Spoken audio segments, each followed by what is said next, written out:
اللہ کے محبوب علیہ الصلوۃ والسلام نے فرمایا کہ الا اخبرکم باہل الجنہ،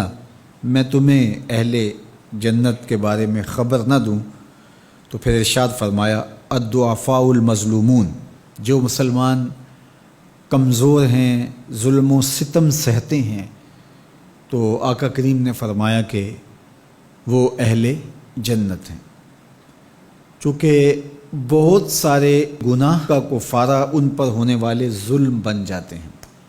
اہل ایمان کو دنیا میں جو تکلیفیں پہنچتی ہیں تو ان تکلیفوں کے بدلے میں ان کو اجر دیا جاتا ہے، حتیٰ کہ جو اہل ایمان کے پاؤں میں کانٹا بھی چبھتا ہے اللہ اس کی بھی ان کو جزا عطا کرتا ہے۔ اور ایک حدیث پاک میں آتا ہے کہ اہل بلا کو جو قیامت کے دن اجر و صلہ عطا کیا جائے گا تو لوگ آرزو کریں گے کاش کہ ہماری کھال اور ہمارا جسم لوہے کی کینچیوں سے کاٹ دیا گیا ہوتا، تو آج جو صلہ اس کا حشر کے روز دیا جا رہا ہے۔ تو حالات میں بعض کا اس طرح کی صورت بن جاتی ہے کہ یا آپ ظالم بنیں یا آپ مظلوم بنیں، تو اس وقت مظلوم بننے کو اختیار کر لیجئے گا، ظالم کبھی بھی نہ بنیے گا، چونکہ ظالم کا ٹھکانہ آتش دوزخ ہے اور مظلوم کی جگہ اللہ کی جنت ہے۔ پھر فرمایا الا اخبرکم بخیارکم، میں تمہیں خبر نہ دوں جو تم میں سب سے زیادہ بہتر ہیں؟ تو پھر جھولیاں پھیل گئیں، تو فرمایا تم میں سے سب سے اچھے وہ ہیں کہ جو اچھے اخلاق کے حامل ہیں، جن کا خلق اچھا ہے، جن کے رویے خوبصورت ہیں۔ اور پھر آقا کریم علیہ السلام نے فرمایا الا انبئکم بشرارکم، میں تم میں سے جو شریر ترین لوگ ہیں ان کی خبر دوں، السرسارون المتشدقون المتفہقون،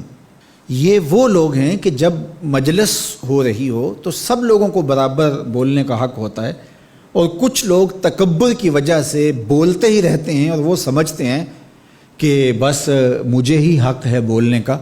اور وہ کسی کو موقع نہیں دیتے، اور کوئی بولے تو پھر اس کی بات کاٹ کے بولنے لگ جاتے ہیں۔ المتشدقون المتفہقون، یہاں وہ لوگ مراد ہیں کہ جو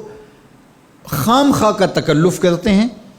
اور زبان کو بل دے دے کے اور منہ بگاڑ کے